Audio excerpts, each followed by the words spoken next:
Welcome to Rates and Barrels. It is Monday, December 6th. Derek Van Riper here with Eno Saris. On this episode, we have a lot to talk about, even though the lockout rages on. We're closing in on the first week of the great lockout of 2021.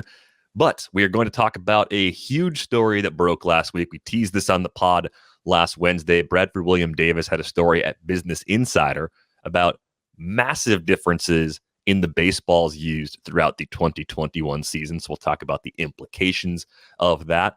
Going to dig into some related home run rate surprises and figure out what to do with those players going forward. Eno's got an ISO barrel rate concoction to pass along, so we're going to look into that and try and figure out if there's some. You make it sound like a weird sandwich. Yeah, that's kind of what I was trying to do. I wanted to make it sound like either a sandwich or a nice adult beverage. So feel like I successfully did that. And we've got a few more early draft observations as well. Eno's been doing an auto new mock. I had the XFL auction over the weekend, not the old football league run by Vince McMahon, but a long-standing keeper league that was created by Ron Chandler about 20 or so years ago now. So that actually happened on Saturday. We'll talk about some stuff that came from that and the other early drafts that we've done as well. But I think we do need to start with the baseball because Craig Calcaterra, as he tweeted this morning, pointed this out. This is a bigger story than the amount of attention it's received so far. And I think this is interesting because we've talked about the ball, I think, almost as long as this podcast has existed, right? We've started the show back in the spring of 2019, and the baseball has been... That was the peak home run year with the craziest baseball. Yeah, the baseball's been under the microscope that entire time. Dr. Meredith Wills has been slicing open baseballs for that period of time, plus a few years prior to that. It was her findings that were a big part of the story that Bradford wrote. This is different, though, because what was reported here is that this isn't just random variation in production. These are separate batches of baseballs with heavier and lighter cores. And the concerning thing is that the core was supposed to be changed, and yet the timestamps on the ball, the manufacturing stamps on the ball, prove that the changes didn't actually happen the way they were supposed to happen. So that leads to a lot of questions. Plenty of people quoted in the story and around the game are saying, well, what the hell? Like, could Major League Baseball have been sending baseballs to specific places for specific reasons? There's currently no evidence of that, but it's just opened the floodgates for even greater mistrust between the Players Association and the league, given that, as we've said on the show before, the league has a major stake in Rawlings. They have more control over this process than they've ever had before, and yet here we are with further evidence that there are some massive problems with the consistency of the ball. Yeah, and the league tried to kind of throw Rawlings under the bus again. That's kind of what they do. When we found out that there was a new ball that they were going to change that core, they said, Rawlings was going to put those out there. We said, no, we got to hold on to those and test those for a year. That was the whole idea, that they were going to test these new balls and they weren't going to use them right away. And then in 2021, they were supposed to use them, but instead they used some old ones too. They threw Rawlings on the bus and basically said, because of COVID, they didn't have a full factory, because they couldn't do full production. We sent some old balls out there. Now, we all had to figure stuff out during COVID. Supply chain issues are still out there. There's still an uneasy agreement between supply and demand, is how I'd put it. And large jumps in demand for certain things. I think that's part of why the production cycle has been arrested. Like the relationship is not at ease, because we went from wanting industrial work toilet paper to wanting only home toilet paper, right? And the problem wasn't that there wasn't enough toilet paper. It was that nobody wanted those big rings of toilet paper anymore because they weren't pooping at work anymore. So that's why it's not like we pooped more during COVID. That would be weird. I think I didn't expect you to choose anything else for your supply chain related like day-to-day product changes, but I like how your mind went there, and mine was Clorox wipes, because if you wanted bleach wipes, Oh my last God, you could year never get they were those. Yeah. impossible to find for a while, and we learned, oh well, actually the demand for them, of course, that was pretty obvious, was never this high because a lot of people were at work and cleaning supplies at work or They're cleaning just crews at buying work them in took care different of it. places. Yeah, so But in this case, it was a little bit more. That I think this also is part of the supply chain crisis. Is that there's like a different relationship between work. People are sort of reevaluating their relationship between their home and life balance and what they're willing to do for work. Because I think at some point there was a question: am I willing to sort of put myself at risk health wise to make money? Right? There were a lot of jobs, a lot of service jobs now that are having a hard time getting filled because A, they pay like crap, and then B, you're on the front line of just like seeing people inside, during a pandemic. So, in this case, they said they didn't have enough people at the factory to hand sew these balls, and so they had to use old ones. It's a great story. It might be true. The problem is that they haven't really been see-through about this from the beginning. I think all the way back to when Rob Manfred said that the reason that home runs were up in 2015 was because they were putting power hitters at the top of lineups now. So kind of this could go right into that, where it's like, it sounds like an interesting story, and it could be true. The kind of missing piece of reporting, as I see it, is this is union leadership basically saying whether or not they were told. Because we do in Bradford's story, which is great, we do have player reps who didn't know, but maybe it was told to some union leadership and didn't get down to all the players. So there's some question there of what happened there. If they did not tell the players, then I think it's a fairly big crisis. It's like a crisis of confidence in the commissioner to do his job and to be, to be, what's it called? Transparent. That's it. That's the word I was looking for. I was like see-through, but it's not see-through. Ding, That'd be ding, weird. ding, ding. Yeah, it's like being on a game show sometimes. But being transparent. And if he's not going to be transparent, then he's going to fall into the bucket of the Japanese commissioner that changed the ball without telling anybody and then had to resign. So I never knew about that until I read this story. So that was among the things I learned here. I didn't realize there was that much of a scandal in Japan with baseballs previously that cost the commissioner his job. Now, I don't think we'll be that lucky here. If I had to guess, this does have potential. I think that's the other thing that's really interesting about this. This does have potential impacts on the CBA talks. And on the ownership side, you're looking at your guy and you're saying, "Did you send me the dead balls, Manfred?" Well, there's a story out there that someone did some research and was like, the Yankees got sent some dead balls. They think it's like, I don't want to vouch for that story and say that's necessarily true, but that's the type of thinking that could lead to a little bit of like, "Hey, Manfred, why'd you send me the dead balls?" Right. Yeah. If you it hate is the Yankees, found, huh? if it is found that specific batches were sent to specific teams and specific series, even for a reason, like that's. I mean, this is a problem regardless. That's the major sort of question mark on top of all this, and also I think, if people are frustrated that there's no counter, that there's no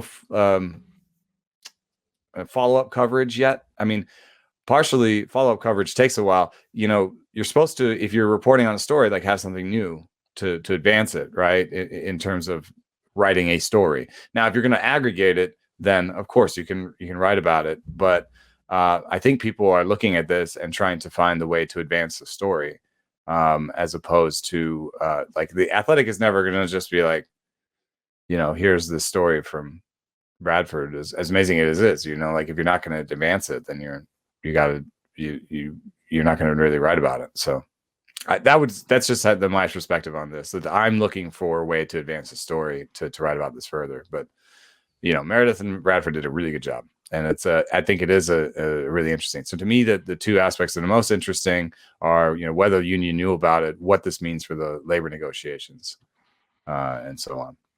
And I think it leads to questions for us, like in terms of what happened to these guys, whose performances were perhaps most impacted by the highly variable baseballs that were in play. And I think there's a few ways to go about this. The home run rate is really noisy year to year anyway. I think it is becoming for pitchers. Yeah, for pitchers, it's become a lot less important in actually how for hitters too. That's why we have barrels, right? Yeah. But I just think it's one of those stats that used to be like 10-ish years ago when I was looking at a pitcher, it was K rate, walk rate, home run rate, and that was kind of for me a complete portrait of a pitcher. And I think the weight of home run rate, if I were still only using those three things right now, is a lot less now than it was back when I started. That being said, it shouldn't be dismissed completely. So my thinking was, well, let's just see who are some of the biggest year-to-year changers, risers and fallers in home run rate. And we can dig into this. And the hardest thing about this type of year-to-year analysis, of course, is coming off a 60-game season in 2020. There was more noise than ever just because we didn't get a full season's worth of innings from everybody. So you're going to have guys that were surprisingly good or surprisingly bad in 2020 who regressed back to their norm or closer to their norm in 2021. So those are going to be some of the players you see popping up. Yeah, right. Like Dylan Bundy popped up. But, I ran the Fangraphs leaderboard on this. We've talked about this page, the season stat grid, year-to-year changes. I just set it from 2017 to 2021, popped in 20 innings pitched just to knock out a few of the guys that only threw a handful of innings.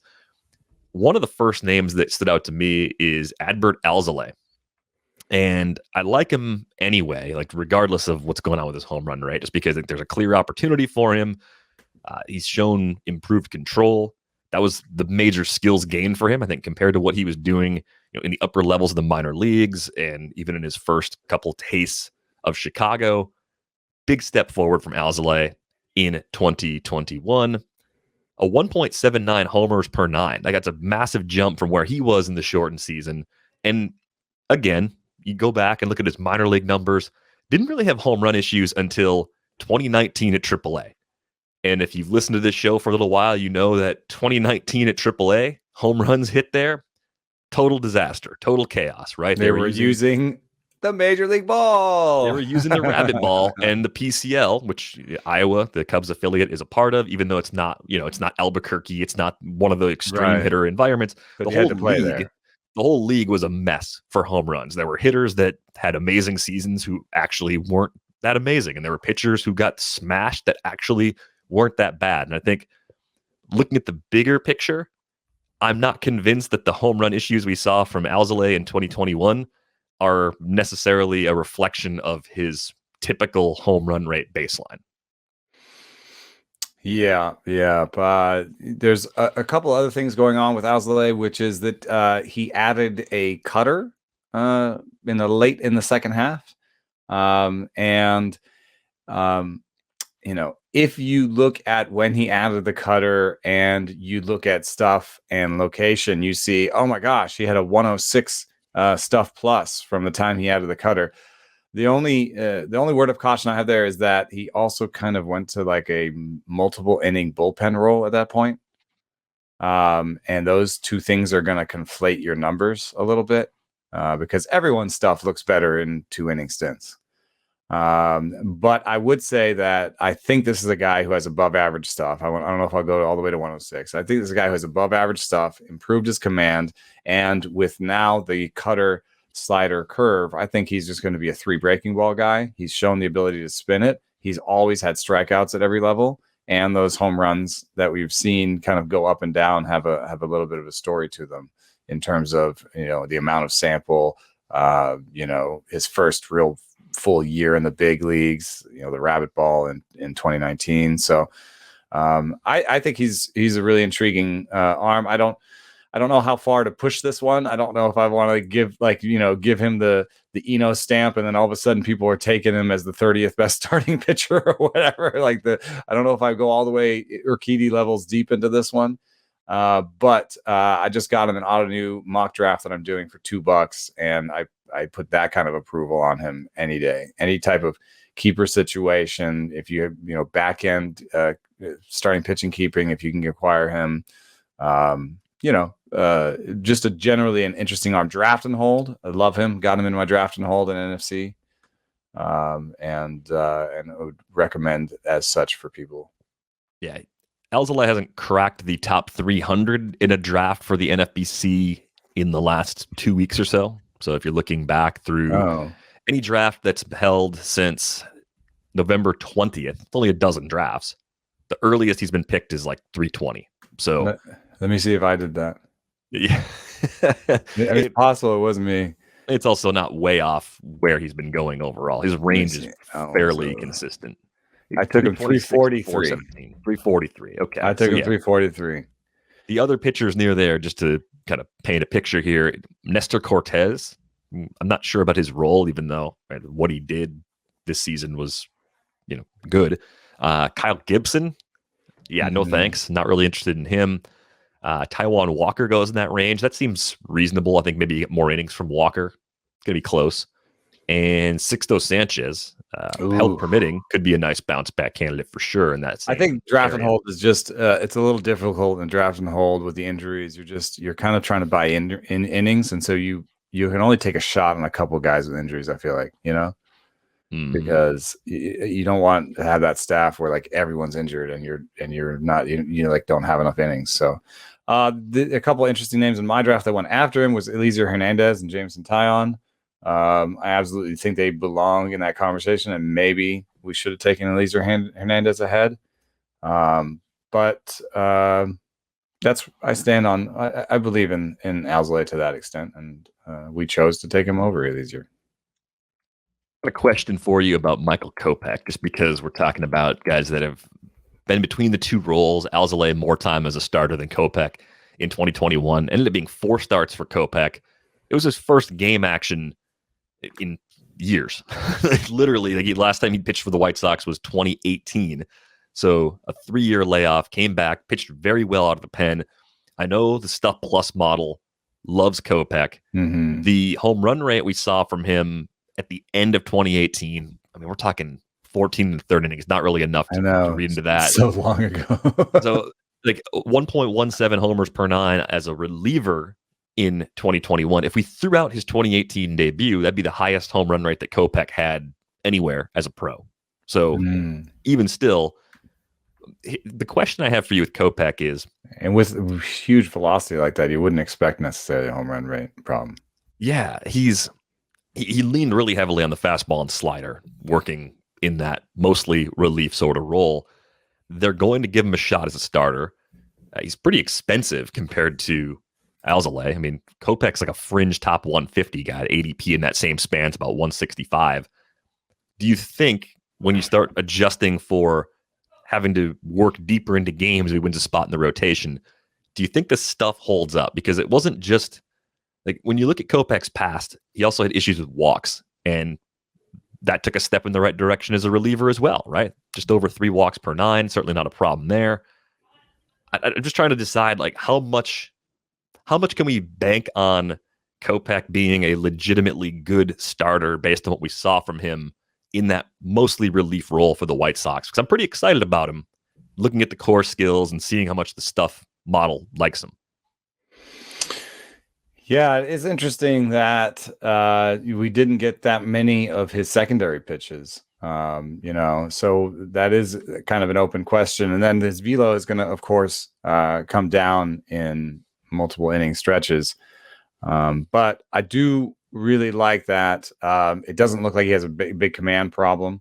And the Stuff Plus model, part of the reason why I like him so much is because he did rely on the 4-seam and the slider. However, it's interesting to me that the Stuff Plus model likes his 4-seam better than his slider. So I think that he'll be able to handle a little loss in velocity. He really likes the movement of it. And the curveball is a 96 stuff plus 95 location pitch that ends up scoring as an average pitch. So I think he's going to be four seam slider, curveball with only the occasional changeup. And I think that's going to be the approach. And I think he'll still have a better stuff plus than Alzolay.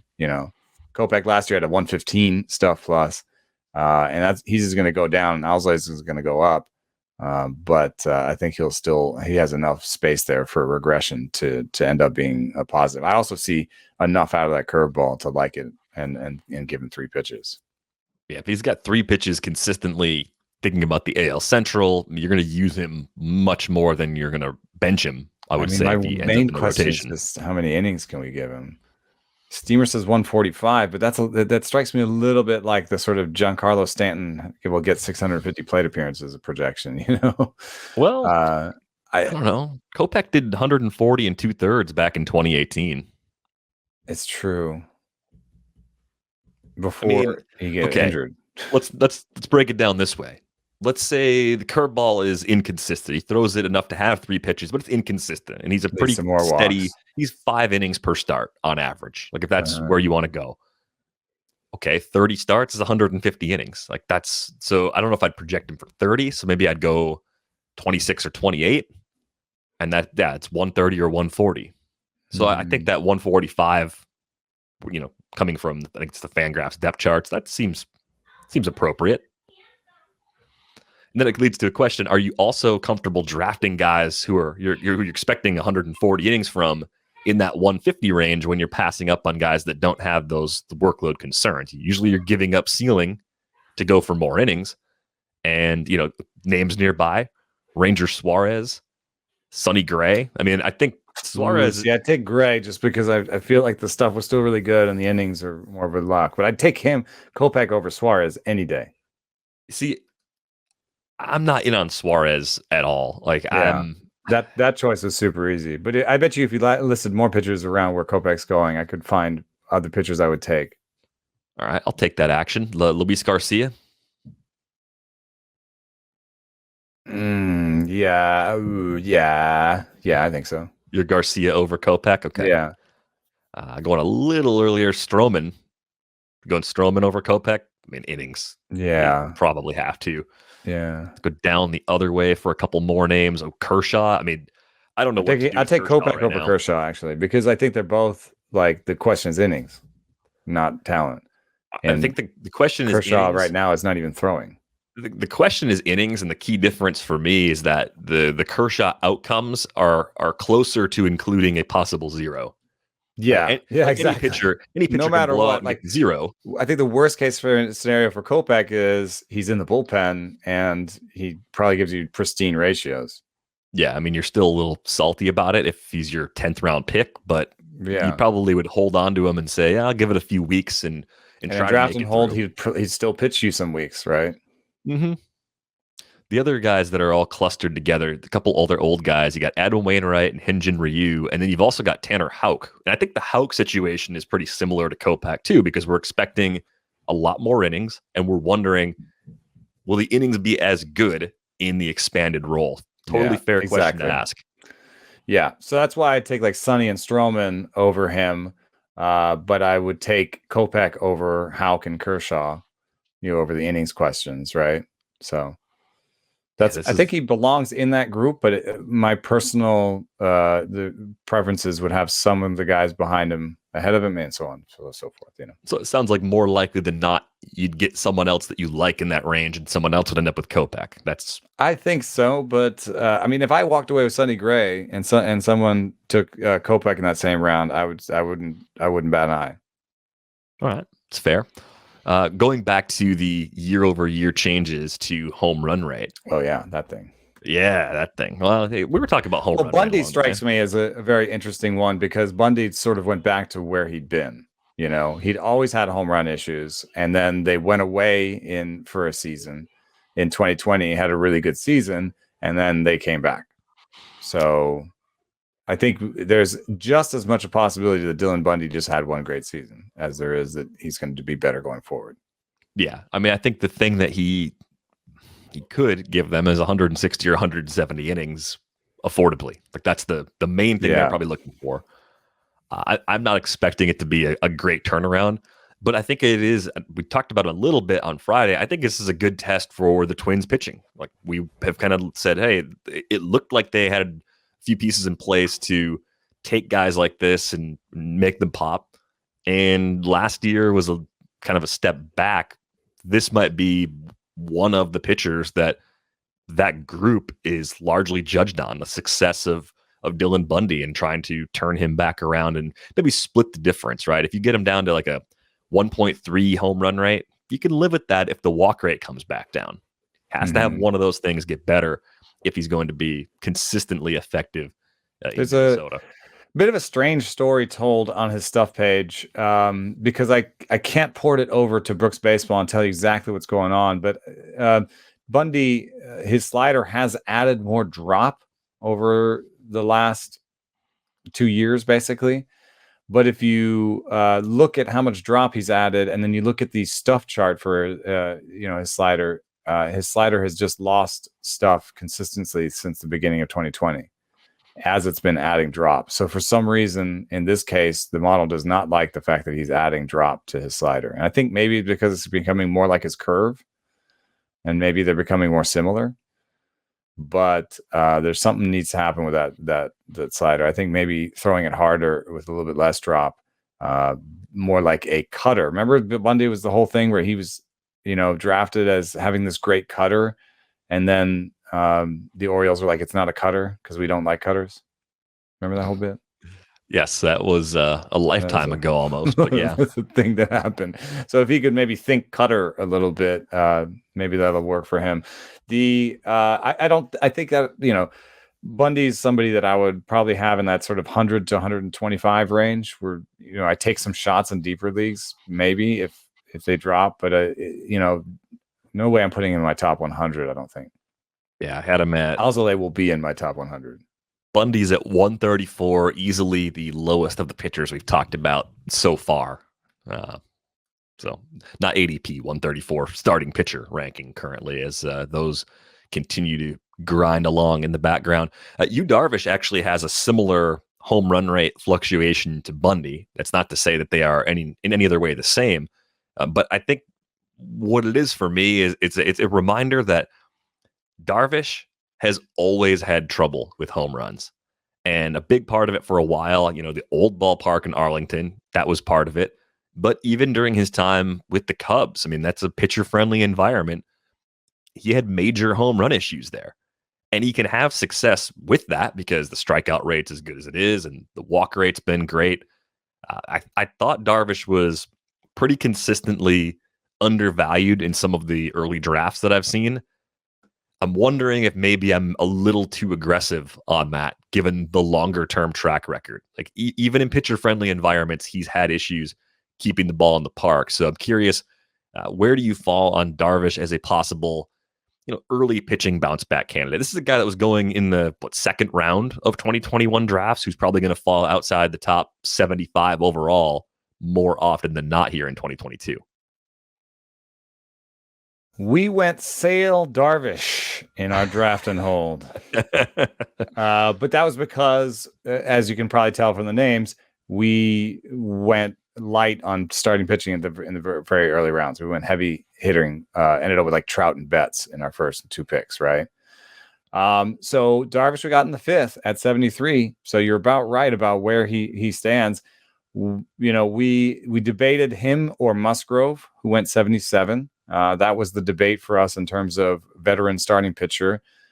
We might have taken Berrios, who went at 69, if he had dropped to us.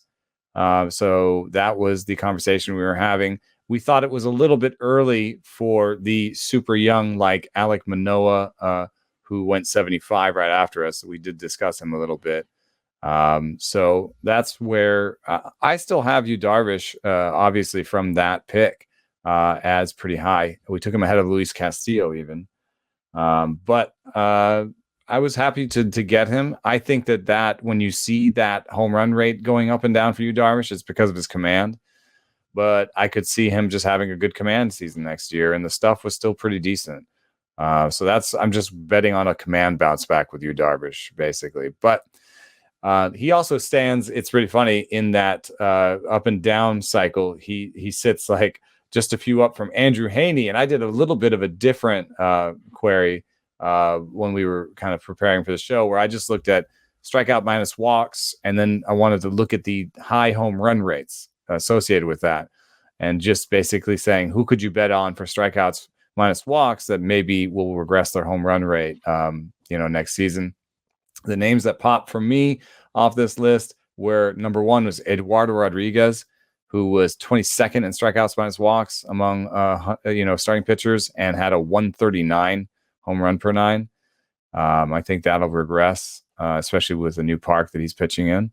Another name that popped was Shane McClanahan with a 127. I don't know that he needs to have that high of a home run rate, especially calling Tampa Bay home.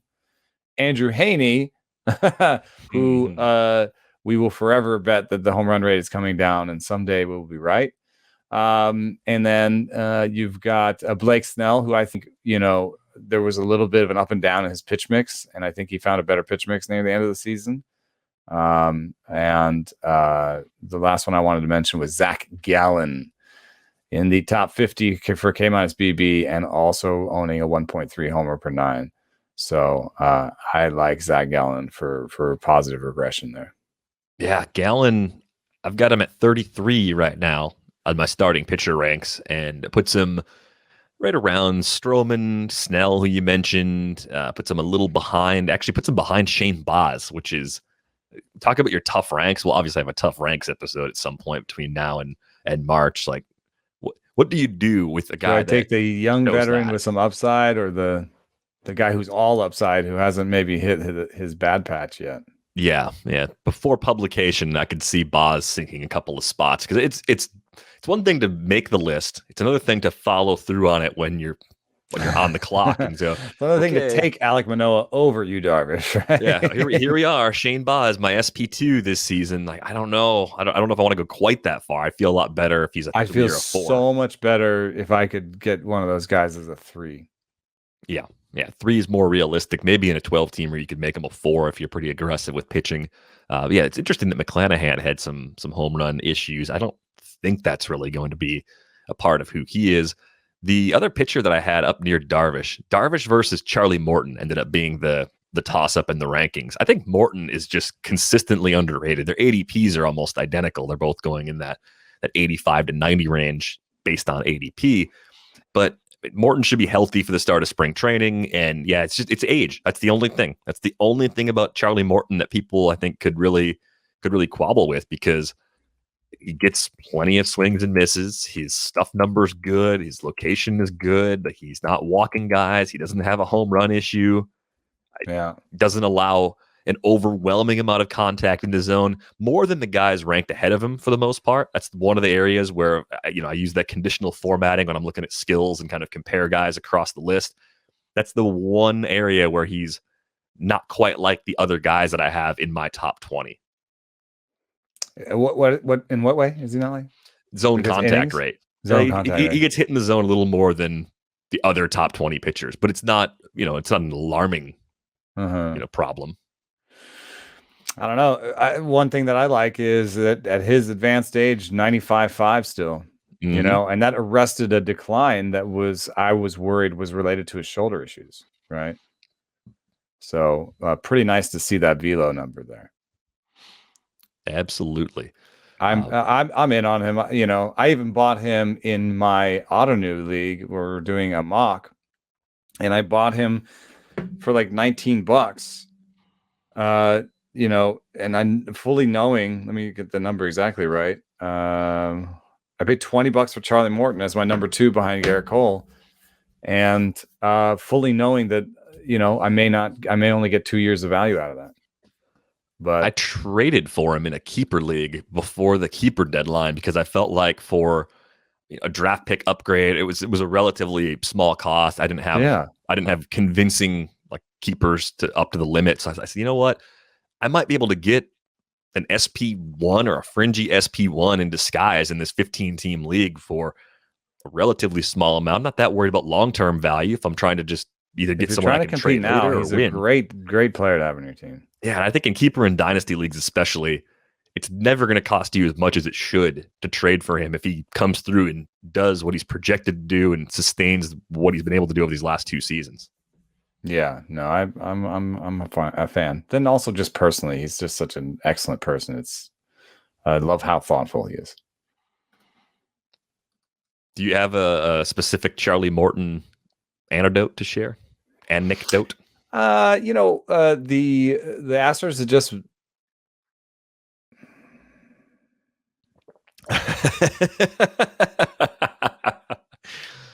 I want to say the Astros just won it all. I'm not sure. Maybe it could have been an ALCS. My memory is not great. But I know for a fact that they're all celebrating. Everyone's smoking cigars, and there's alcohol everywhere. Pretty sure they won it all. This is after they won it against the Dodgers. Yeah. They won it all.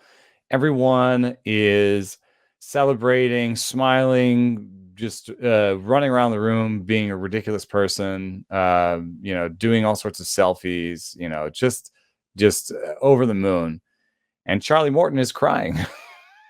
And he's just like in the corner crying. And I had been asking him about, I don't even know what, but it ended up being about his teammates, and he was just so proud of them and the feeling of camaraderie, and he was talking about the emotions of sharing this moment with all of them, and he was just crying. And I don't know, it was like that's Charlie Martin, baby. Still, just to take the reason he started to cry was because of some question. He was trying to answer the question correctly and be honest and tell exactly how he felt. And at that moment, it meant that he was going to be crying instead of running around, with a cigar in his mouth. I mean, from just a baseball perspective too, his career has been a lot of peaks and valleys. Like, it took a lot for him to get to the point that he's reached in the back half of his career, just in terms of the injuries he's had to come back from. So I could totally understand that, just being very emotional in a situation like that. I think, one thing though is that with pitchers, like hard contact, even barrels allowed, xwOBA allowed, home run rate and stuff, a fair amount of what we're looking at right now is just noise and regression, and just saying these pitchers are good otherwise, and their home run rate was high, and we can expect regression because of just the statistical facts of the ball, of how the ball flies off a pitcher. That's not so much the difference in the two balls, right? Like, I think it would I'm not saying necessarily Darvish was throwing to harder, he had the hard ball, right? No. But with hitters, it is interesting because there's usually a really tight relationship between your barrels and your home run rate. I think I just saw the relationship of barrels to home run rate, I don't know if it was the R squared or just the R, the correlation, but it was tight. It was like 0.75 or something. Even if that was just R, that's pretty good. So one thing I had a little aha moment was that you could treat ISO, isolated slugging percentage, as a percentage. When we look at it on the leaderboards, it's usually 0.205 or something, right? Not listed as a percentage. But what ISO is, another way of saying ISO is your extra base hit rate. That's what it is. Because what you take basically slugging and you subtract average out of it. So it's basically your rate of extra base hits. So if you start looking at ISO as a rate of extra base hits, and then you look at barrel rate, now you have two things to subtract from each other that are on the same scale.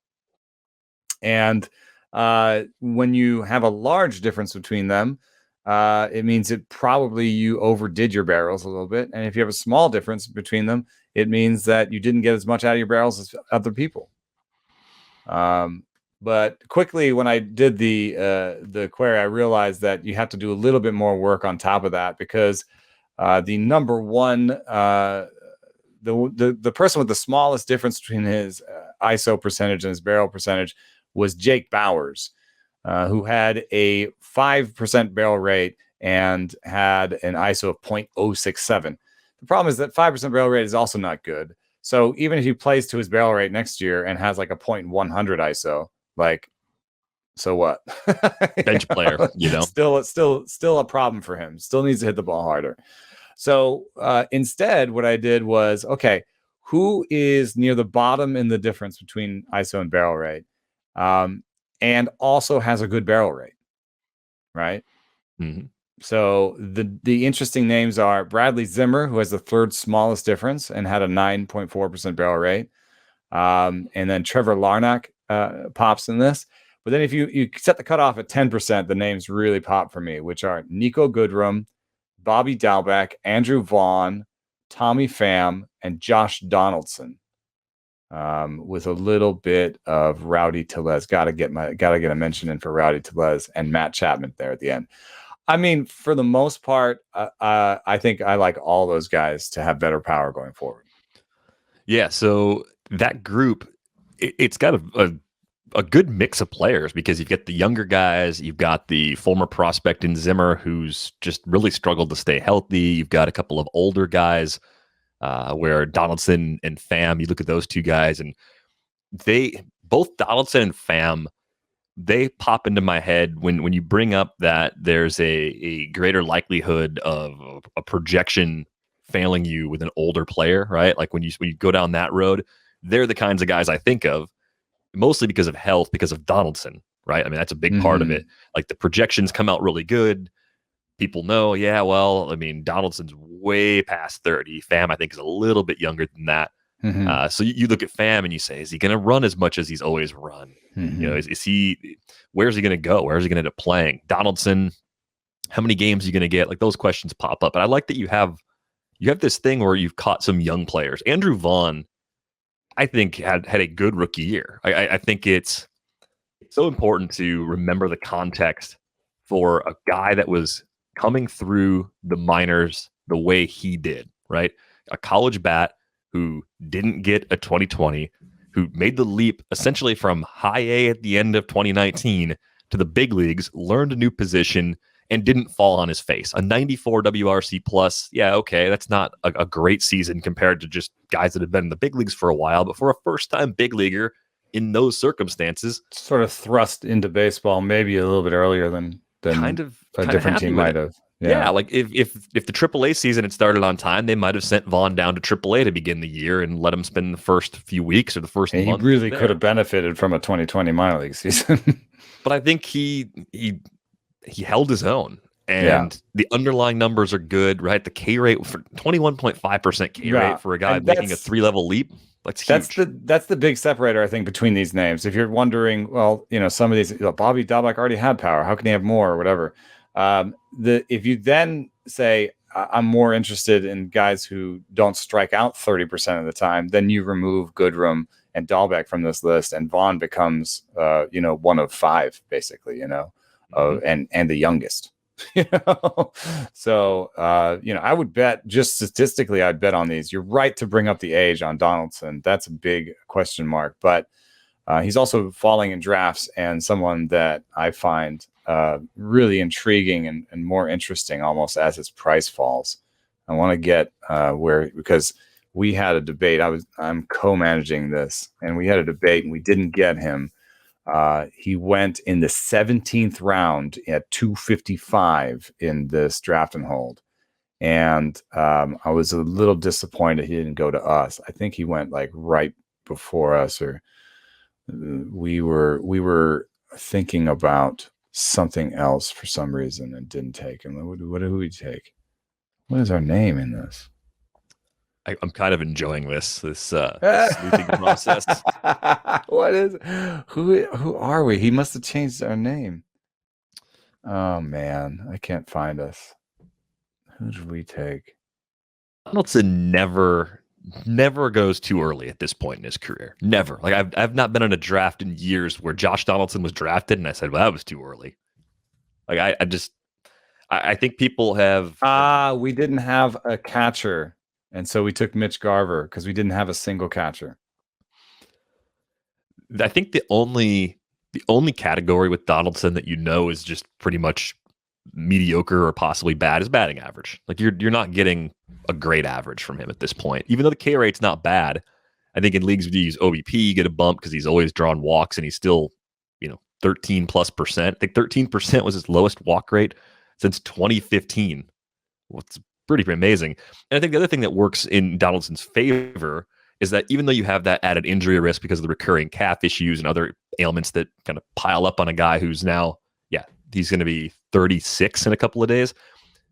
When he's healthy, he rarely gets days off. He's still closer to a max volume plate appearance sort of guy for the time that he's available. And basically, it's just a longer way of saying he's never going to be a platoon guy. Like, I don't think that's the case at all. Like, when healthy, if they've got 7 games in a week, he's starting at least 6 of them, and maybe all 7 if he's had a day off somewhat recently. So, yeah, he's more of a load management guy. He's like LeBron at this point, where you're just like, he's gonna be good when he's in. I like him a little better in daily lineups, but I'll still take him in weekly because I think he'll be useful. Really interestingly, he went in a round that included Bobby Dahlbeck, and also a name that's sort of on my query, doesn't quite make the barrel rate thing because he had a 9.5% barrel rate, but Nate Lowe, 25% strikeout rate, nearly a 10% barrel rate, and a poor ISO given that barrel rate. So Nate Lowe is and he went in that same round. Nate Lowe is somebody that's showing up in my teams. So Matt Chapman was on that list too. He goes a bit. He goes in that. Yeah, he's right there by Nate Lowe. Yeah. Yeah, Chapman, I don't know where he's going to play next season because it seems like there's a good chance he gets traded. But if they're going to trade only one of Olsen and Chapman, it seems like it makes more sense to trade Olsen, given that Chapman could still be an elite defender and possibly bounce back and bring you more in a trade later on. Fringy for the top 200 in terms of ADP. I'm in on that all day because I think even though we're talking about a guy that did have it was a hip surgery, I think is what it was, going out of 2020, he will play every single day possible. Like, it's kind of like the Arenado playing time. Like Donaldson, there is legitimate batting average concern, probably much worse because of the K rate. High fastballs pretty badly, but I feel like there's got to be an adjustment he can make there. 18 and 19, like even if the 36 homers because of the rabbit ball is something he can't do again, high 20s seems very attainable, and it's with good counting stats. And I think we've seen the floor with his batting average. I think the K rate's going to go back closer to what we saw pre-2020 from Matt Chapman, and there's a very good chance that with a trade, if he does get traded, he's ending up in a better lineup and in a better park too. So that could also be a pretty nice boost. 25th by home run park factor on Baseball Savant. Yeah. So unless he goes to, I guess that there's a risk he could go to the Cardinals or Giants, but he won't go to the Cardinals. Yeah, he won't go to the Cardinals. Yeah. And I kind of doubt he'll go to the Giants. If he went to the Giants, though, I would have a lot more confidence in his high fastball issue being fixed, given the successes they've had. And also the lineup, they managed to score a bunch of runs, so he'll at least have people on base, and But there's also 24 other teams where he would have a better park for his home run power. Yeah, Rowdy being on this list is interesting only because I don't know if the Brewers are going to make some kind of trade and end up with a first baseman that way, or if they'll get a bargain free agent. It was a little disappointing to see his defense. I remember very clearly a couple moments in the series against the Braves where I was like, oh, that's your range. There was a ball that was like maybe 3 or 4 feet away from him, and he like fell down trying to get it. And he just, his range is his body to the left and the right. Yeah. Like those old, I don't know if anyone's ever played with, like, there was this table soccer game that my grandparents had when I was a kid, and the goalie had a button to dive left and a button to dive right, and he was on like a little metal wire. So if you want to try to make a save, you could fall over to the left, or you could fall over to the right. Jump off of his mooring.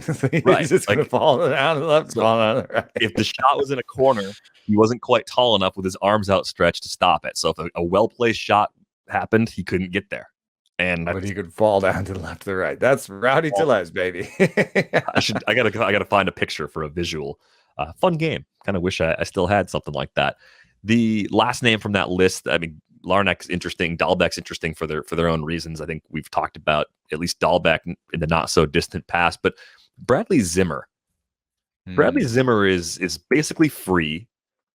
Team is super cheap because they're not going to spend any more than they have to. They did go bargain shopping. They had Eddie Rosario last year. That didn't work out, but I just think it's at this point a 35% K rate for a guy that's now 29 years old. I'm worried that he's just not going to fix that enough, even though there are tools. 15 steals too, 15 for 18. I remember Ian Kahn a few times on the Under the Radar show throughout the year was saying, "Yeah, I'm interested. He's playing. He's running a bit. He's still got some power." And I think it was more for deeper leagues. I want to say it was more for like AL labor and maybe 15 teamers on and off the roster sort of guy, depending on the schedule. Have we seen enough of Zimmer to say this is who he is when we're talking about a guy who's this old? Or can we look at it and say, actually, he doesn't even have 1,000 big league plate appearances yet because of all the injuries? So why would we assume this is who he is if that's how we want to grade players' skills over time? Yeah, it's tough. The one thing I would say is that the fairly constant, the thing that's been there his whole career, and that is believable in small samples anyway, is the strikeout rate. So I think even if he's good, he's going to strike out a lot. But he could have a good season where, he walks 10% of the time, strikes out 33, 35% of the time, has like a 250 ISO. I mean, his barrel rate suggests that he could have a higher ISO. His barrel rate last year was 9.4%. That's good. 10% is good. So if he had like a 200 ISO even, then he would probably be an above average bat given the patience. And then his defense is going to make him good. I don't think that I don't think he's going to take Straw's job. So the good news for him is that the Guardians don't have any other outfielders either. So, I mean, they've got Josh Naylor coming back from huge injury.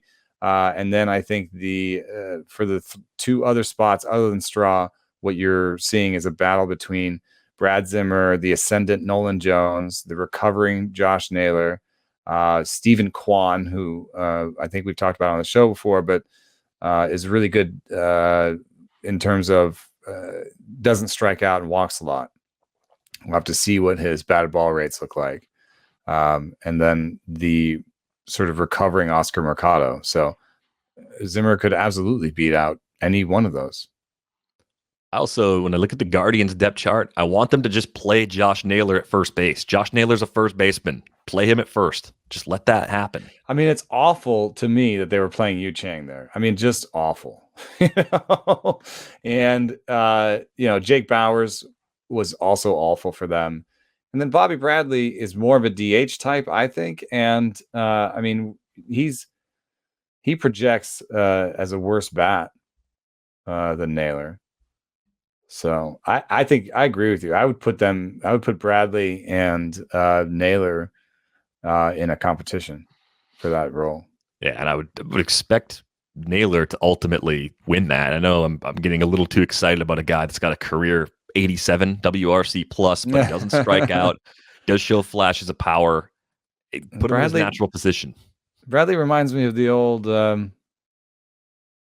Chris Carter types almost. Yeah. Yeah. When you're striking out 36% of the time, you don't have defensive value, and you don't really have a great walk rate, then you're closing in on Chris Carter.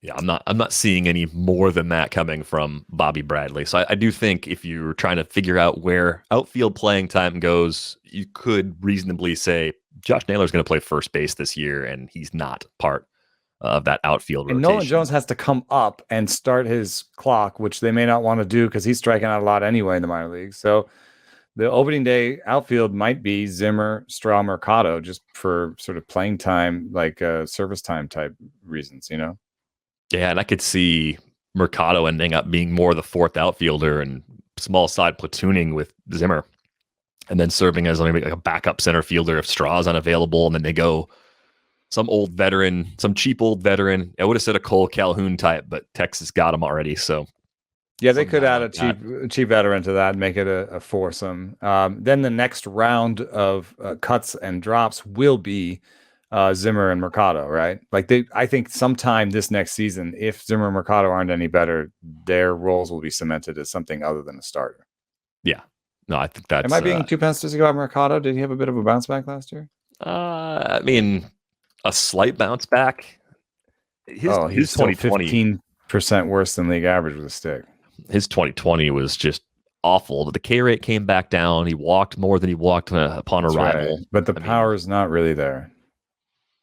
No, I mean, it does look like a 12 to 15 homer, 15 steal guy that doesn't get on base a ton enough to keep the job. Honestly, not enough to be a leadoff guy, right? If he's like a 330 OBP guy, is that going to be enough for them to lead him off, or is he going to be a 6-7 hitter? I think it's probably the latter. And man, he's a little older than I thought too. He's already going to be 27 in just a couple of weeks. So I think it's basically pooper get off the potty time for Zimmer and Mercado this year. All right, they'll start moving other guys in behind them. 2 references to the bathroom. Let's get it's not to a counter. My life, the bathroom figures high in it. I've got 2 little boys. they can't hit the target. Let's get to a couple of possibly overlooked Padres moves. We didn't talk about these in all the transactions that happened last week. Let's start with the addition of Nick Martinez. He goes to the Padres. Former Ranger. No way. To the Padres? A Ranger? That never happens. I think the deal is 4 years and $20 million, but if I remember correctly, there's an opt-out after the first year. So if he's really good, then, onward and upward. God, they couldn't just get him. Like, they give him $20 million. They couldn't just get him for the 4 years. Jeez. He's got opted out after 2022 and 2023.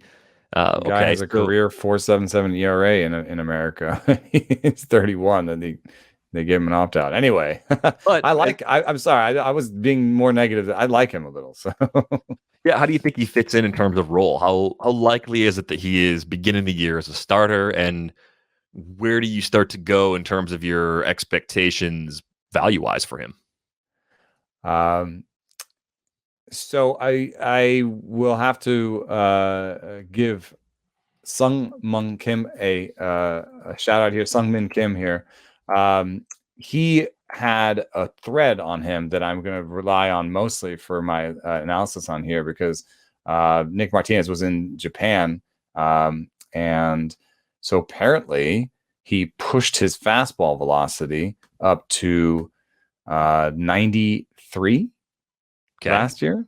So he was 90 poo when he left, but 93 is above average velo, or at least average velo. And then he also added a Vulcan change that has become his out pitch. So joining the John Gant club.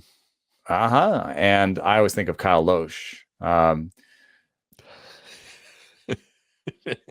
These are not the best comps you've ever heard in the world. No, but I think he can at least be a 5th starter. And if that Vulcan change actually has some good swinging strike ability to it, and he's 93, he could be an interesting, like, I don't think I can put him in the top 100 based on this information, but in that 100 to 120 range where you're taking shots, yeah, I think so. Yeah, what does the Padres depth chart look like right now? He's probably got a inside track to the 5th starter spot initially, but then anytime someone looks good or is ready, he could be the first guy to accommodate them. I mean, Musgrove, Darvish, Snell, obviously safely in. The variable, I think, in the beginning of the year is Clevenger, if he's 100% good to go. Is he ready? Yeah, he could be. And then Chris Paddock, I started this early draft season excited about Paddock, and then he got the elbow injection. Yeah, he's got a slight UCL tear. Yeah, exactly. Yeah, I don't know. Like I never feel good about that injection being the be all end all, and Yeah. Paddock has work to do anyway. And I think that's part of the problem. Even if the injection works and keeps him healthy, it's keeping him from getting a third pitch that he's comfortable with this offseason.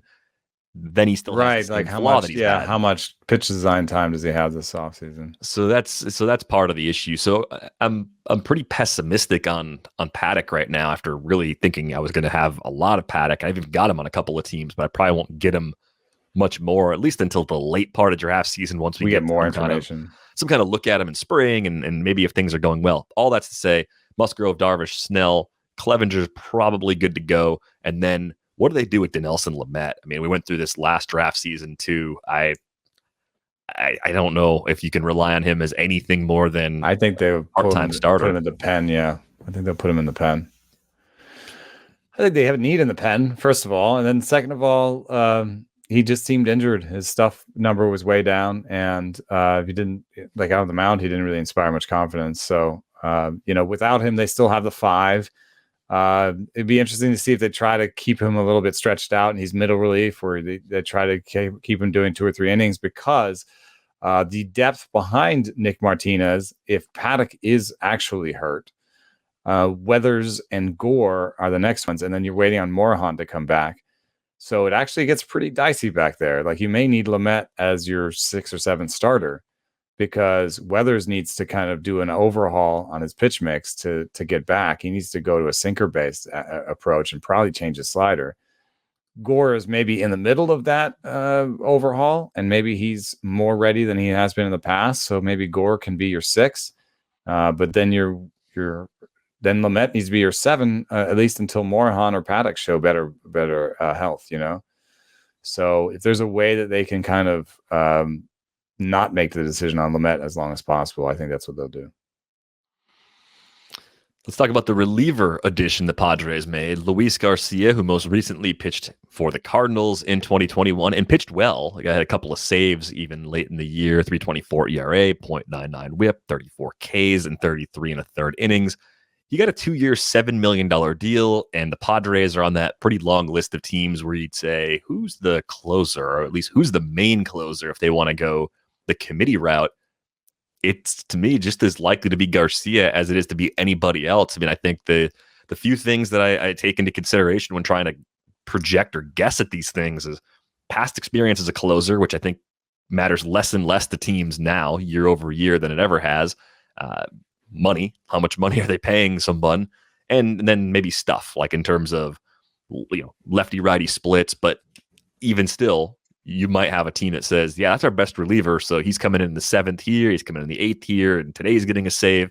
I don't know if the Padres are going down that path. The Mariners, we talked about last week, they seem to be going down that path. So are you looking at any of the current relievers, either Garcia, Pomeranz, Pagan, anybody else they've got, and saying, yeah, I actually think that guy is going to get most of the saves in San Diego? I think it's Luis Garcia. Drew Pomeranz is coming back from a surgery, and I don't think that we have necessarily more information. He had the surgery on August 14th.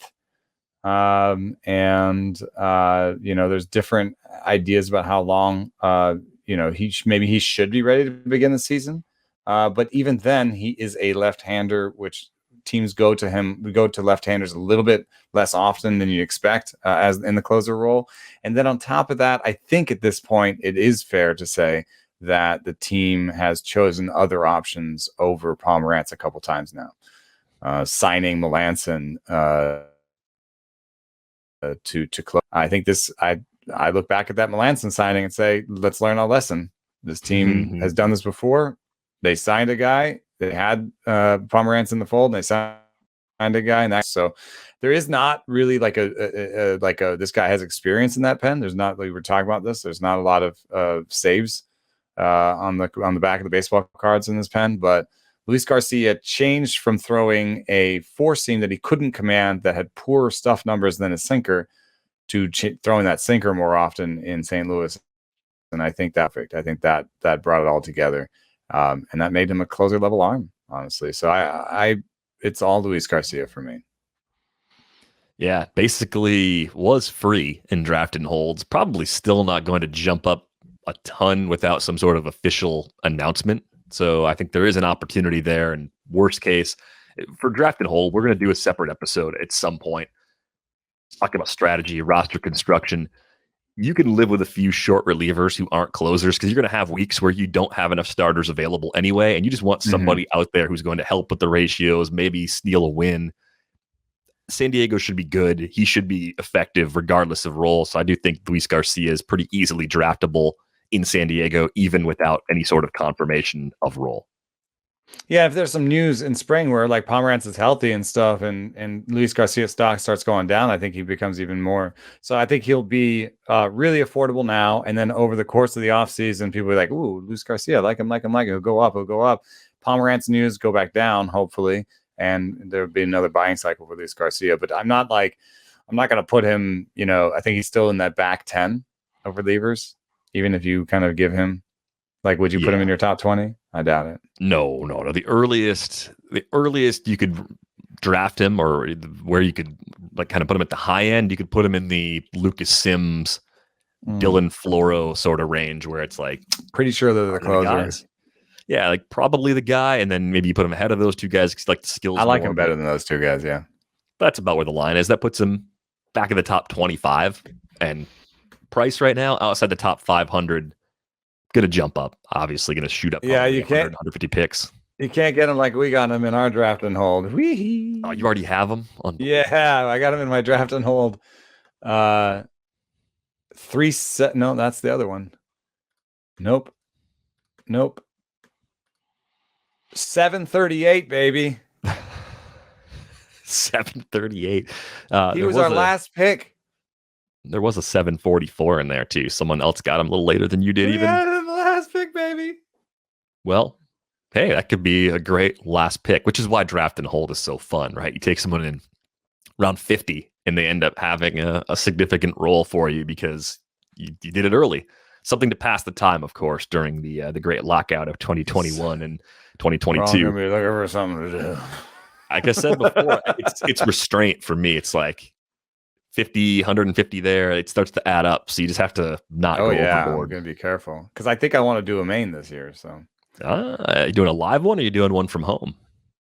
My first one, I don't know. I'm going to do one from home. The comforts of home are sneakily underrated. I mean, not that like hanging out with a bunch of people that love fantasy baseball is always fun, as we know from First Pitch and everything. And it's also just useful to have. Like I noticed this at AL Labor. I wish at AL Labor I had like 3 screens.